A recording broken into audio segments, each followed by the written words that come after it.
Aquaba à toi, comment est-ce que tu vas aujourd'hui? Comment est-ce que tu te sens?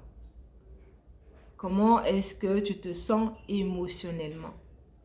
Est-ce que tu prends la peine de te poser ce genre de questions le matin? Tu sais, les émotions, c'est ce qui nous fait agir. Les émotions, lorsque nous connaissons nos émotions, lorsque nous savons le type d'émotion qui domine notre être et surtout comment est-ce que nous agissons vis-à-vis de ces émotions, nous avons une meilleure maîtrise et une meilleure gestion de nos décisions.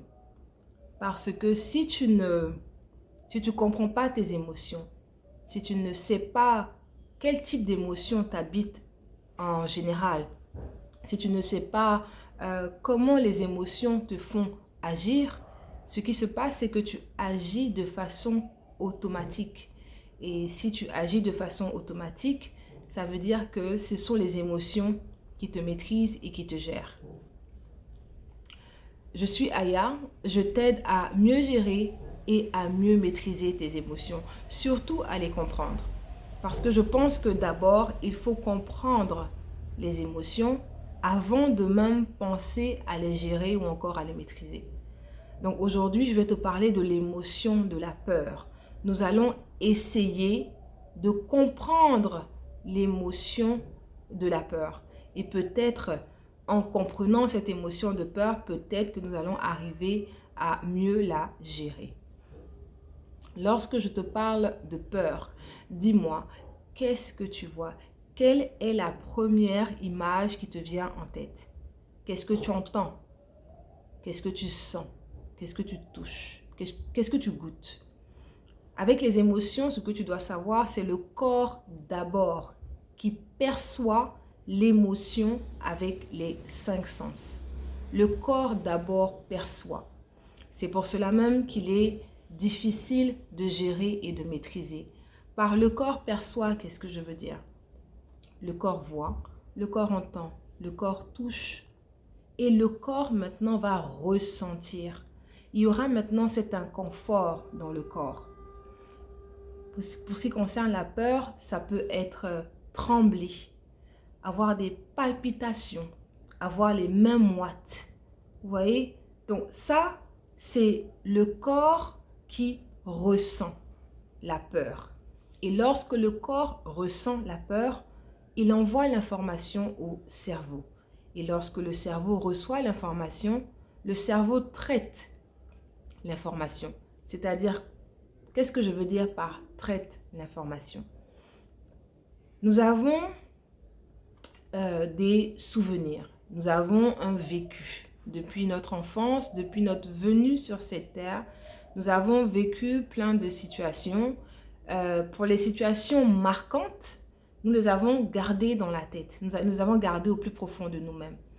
Et ces situations marquantes-là que nous avons gardées, c'est celles-là même qui nous permettent de nous préserver, de nous protéger. Donc, lorsque le corps ressent quelque chose, un malaise, le cerveau envoie l'information au corps comme quoi, ok, lorsque tu as ressenti ce malaise à telle époque, à telle période, ou bien même pas telle époque, telle période. Lorsque tu ressens ce malaise, voilà comment tu réagis pour te sentir mieux. D'accord? Parce que au final, ce que nous cherchons à être toujours bien, à être toujours à l'aise, à toujours garder notre intégrité, conserver notre sécurité. Et donc, la peur nous signale qu'il y a quelque chose, il y a un événement, il y a un truc qui nous dérange, qui est venu déranger notre intégrité, notre sécurité, notre confort. Et donc, nous devons agir, nous devons faire quelque chose. Et l'action que nous posons généralement, c'est une action que nous avons eu à poser dans le passé. Et lorsque nous avons posé cette action-là nous a permis de conserver notre confort, de retrouver notre confort. Et lorsque tu retrouves ton confort, ça t'apporte un certain plaisir. Et comme on dit, hein, on ne change pas une équipe qui gagne. Donc, si l'action que j'ai eu à poser devant la peur, cette action-là m'a permis de m'en sortir, mais pourquoi est-ce que je devrais la changer? Je la garde. D'où nos actions automatiques vis-à-vis de certaines émotions. Je te donne quelques exemples de réactions que nous avons vis-à-vis de la peur. Vis-à-vis de la peur, nous pouvons nous replier sur nous-mêmes. Se replier sur soi, c'est-à-dire je décide de me taire, je décide de m'enfermer sur moi-même pour conserver ma paix, pour conserver mon intégrité. On va prendre un exemple. Peut-être que vous êtes une personne, lorsque vous êtes dans un groupe et que les discussions deviennent trop houleuses, il y a des gens qui commencent à crier et tout, vous préférez vous taire et les regarder. Ça, c'est une forme de peur. C'est du style, je n'ai pas envie de parler pour avoir des conflits avec qui que ce soit. Donc, je préfère me taire et rester dans mon coin. Je me replie sur moi-même pour pouvoir conserver mon intégrité, ma paix intérieure, ma sécurité. Une autre réaction que nous pouvons avoir aussi vis-à-vis de la peur, c'est j'ai parlé du repli sur soi, il y a la fuite. La fuite.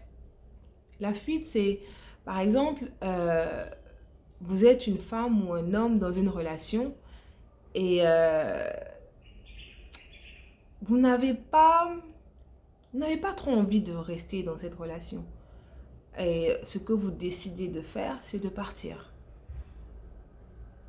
Vous êtes une personne qui allait de relation en relation. Vous n'êtes pas stable. Donc, vous n'êtes pas stable, on va dire, en ce qui concerne les relations, vous allez de relation en relation. Ça aussi, c'est une forme de peur. La peur de l'engagement. La peur d'avoir de la stabilité. Vous avez peur d'avoir cette stabilité, la peur de la monotonie. Donc, pour conserver votre liberté, votre vie, je sais pas, on va dire peut-être jeunesse, mais en tout cas votre liberté, pour la conserver, qu'est-ce que vous faites lorsque vous voyez que la relation devient trop sérieuse? Vous préférez fuir. Et donc ça, c'est aussi une autre forme de réaction vis-à-vis de la peur, la fuite. L'autre réaction vis-à-vis de la peur peut être le combat. J'affronte, je regarde. Je me pose des questions. Je me dis, ok, qu'est-ce qui est en face de moi et qu'est-ce que je peux faire? Ça, par exemple, ça peut être lorsque vous êtes dans une situation de conflit au travail où on vous accuse à tort par rapport à une situation. Vous vous dites, non, je suis désolée, ce n'est pas moi. Qu'est-ce que vous allez faire? Vous allez commencer maintenant à sortir toutes les preuves qui vont montrer que non, ce n'est pas moi, je n'ai rien à voir là-dedans. Pourquoi? Parce que vous avez peur de perdre votre travail. Vous avez peur de perdre ce qui vous permet de garder un statut social. Et donc, vous allez faire quoi? Vous allez vous battre pour conserver cela.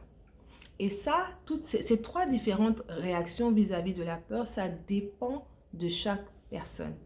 Ça dépend de ce que chaque personne a eu à vivre dans son enfance, sa première rencontre avec l'émotion de peur. Comment est-ce qu'il a agi? Ça dépend.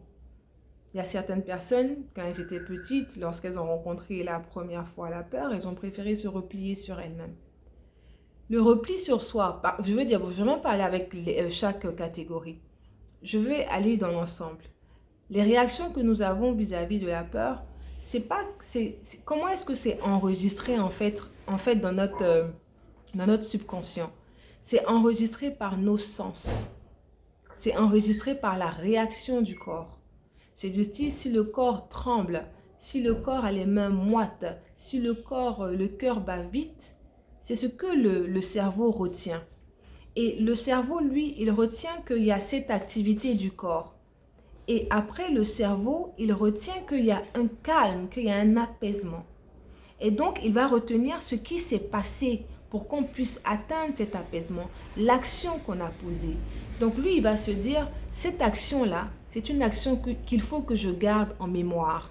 Si je garde cette action-là en mémoire, à chaque fois que mon corps va être dans cet inconfort, il va juste me falloir refaire cette action-là pour que mon corps retrouve son équilibre. Donc c'est ça en fait l'émotion. L'émotion vient te signaler qu'il y a un truc qui ne va pas. Il y a un truc qui veut porter atteinte à ta paix, à ta tranquillité. Il y a quelque chose qui veut te prendre ce que tu as. Et donc, pour pouvoir conserver ton intégrité, pour pouvoir conserver ta paix intérieure et ne pas perdre ce calme, voilà ce qu'il faut que tu fasses. Et c'est comme ça que nous agissons de façon automatique vis-à-vis de certaines émotions. Et là, comme je parle de la peur, c'est comme ça que nous agissons de façon automatique vis-à-vis de la peur.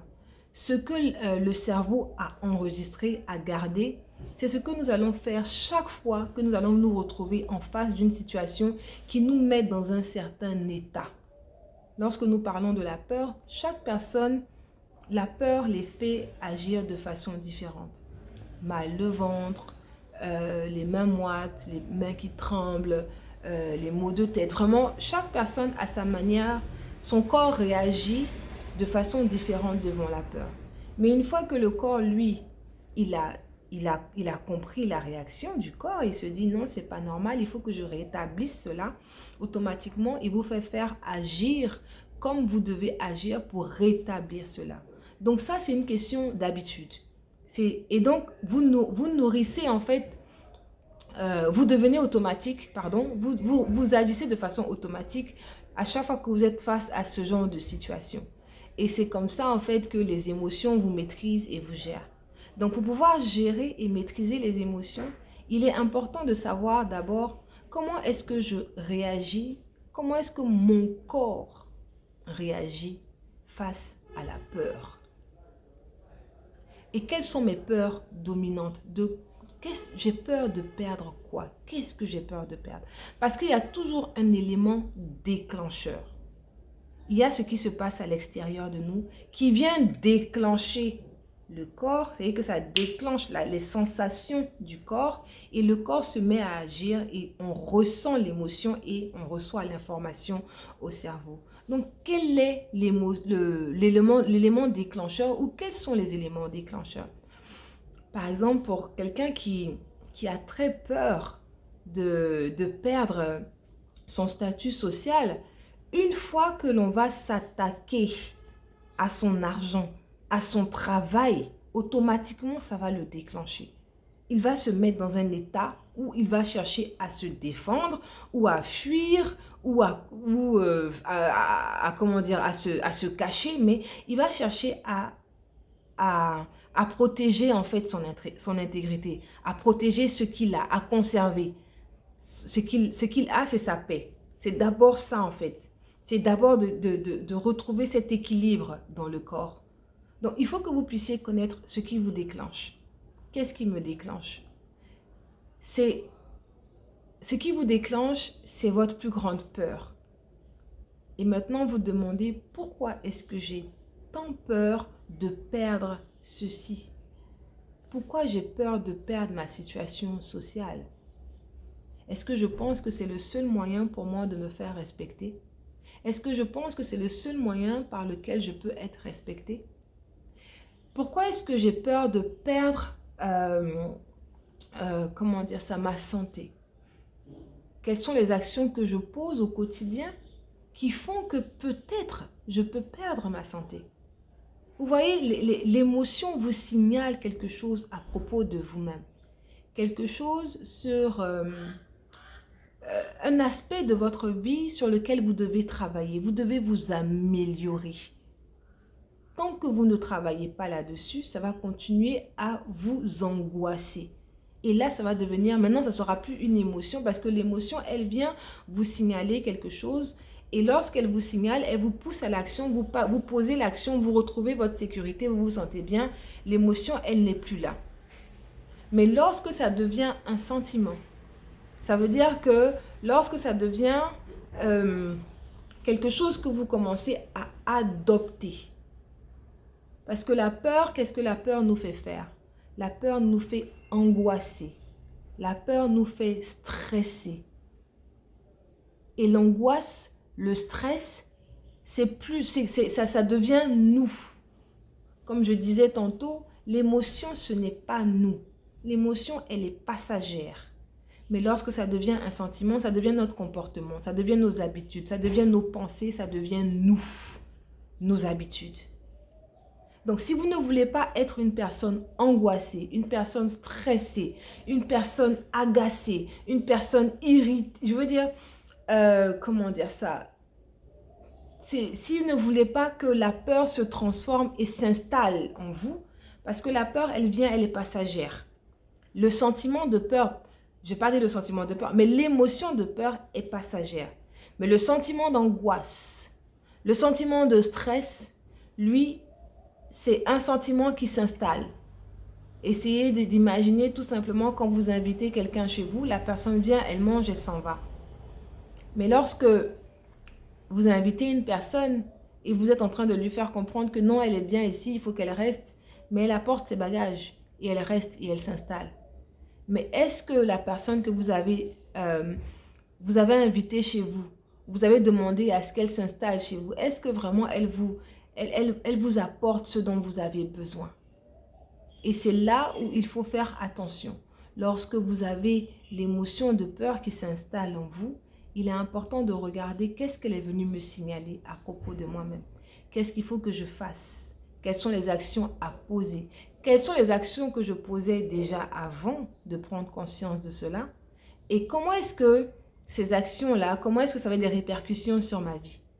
Si les répercussions sont bonnes, continuez, il ne faut pas changer l'équipe qui gagne. Mais si les répercussions ne sont pas bonnes, il faut vous dire, il faut que je change. Il faut que j'adopte une nouvelle manière de penser, un nouveau mécanisme de fonctionnement. Si vous n'adoptez pas un autre mécanisme de fonctionnement, ce qui va se passer, vous allez être angoissé, vous allez être stressé et plein d'autres vocabulaires qu'on peut trouver qui sont liés à la peur lorsque on décide de faire de la peur son ami, de garder la peur dans son cœur, on décide de zouker avec la peur au point où ça devient un sentiment et que ça s'installe chez nous et que ça devient nous. C'est pour ça qu'il est important de vérifier ses émotions de façon journalière.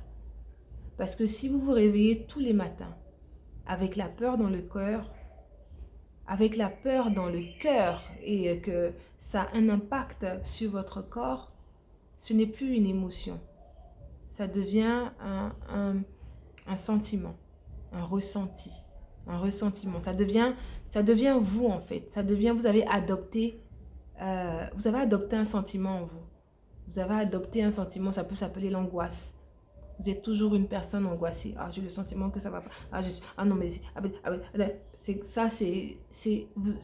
vous avez tout le temps peur.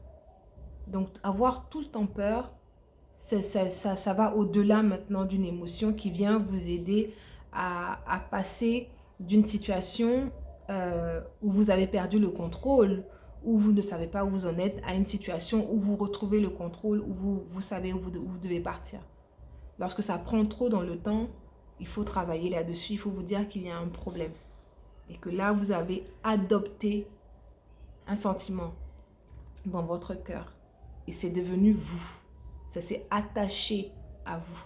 Et vous devez maintenant vous en débarrasser. Et pour s'en débarrasser, il faut travailler sur soi-même. Il faut d'abord en être conscient. Il faut se poser la question tous les jours de savoir comment est-ce que je me sens aujourd'hui. Comment est-ce que je me sens aujourd'hui? Chaque jour. Comment mon corps se sent? Parce que le corps, il nous parle. Comme je disais, c'est le corps d'abord qui reçoit l'émotion. Donc, comment est-ce que je me sens? Comment est-ce que mon corps se sent? Ça va vous aider en fait. Le simple fait de faire ces petits exercices-là vont vous aider. Et aussi de vous demander comment est-ce que j'agis? Qu'est-ce qui a déclenché cette émotion? Qu'est-ce qui a fait que je me suis levée le matin triste, avec de la peur dans le ventre, avec de la colère, avec de la joie? Qu'est-ce qui a été dit la veille? Ou qu'est-ce qui a été dit le jour même? Vous voyez, c'est ce genre de petits exercices-là que vous devez faire. Vous devez savoir communiquer avec vous-même. Et communiquer avec soi, c'est comme ça. C'est se parler à soi-même. On dira peut-être que oui, ceux ou celles qui se parlent à elles, qui se parlent à elles-mêmes, ouais, je sais pas, ce sont des personnes qui sont peut-être folles, je sais pas. Mais non, faut pas te négliger en fait. Je veux dire, de la même manière que lorsque tu es en relation amoureuse avec une personne, en couple et tout, vous communiquez. Il faut te dire que tu es en relation avec toi-même. Et il faut que tu communiques avec toi-même. Il faut que tu communiques avec tes pensées. Il faut que tu communiques avec tes émotions. Parce que si tu ne le fais pas, tu les négliges. Et parce que tu les négliges, elles vont passer leur temps à se faire voir, à attirer l'attention vers toi. Comme un enfant que tu ne regardes pas, ben il fait du bruit, il fait des conneries, il fait des bêtises, juste pour que tu le regardes. Donc prenez le temps de regarder vos émotions, de comprendre vos émotions. Donc c'est ce que j'avais à vous dire sur l'émotion de la peur. La prochaine fois, je vous parlerai de l'émotion de la colère. Je vous dis merci et à très bientôt.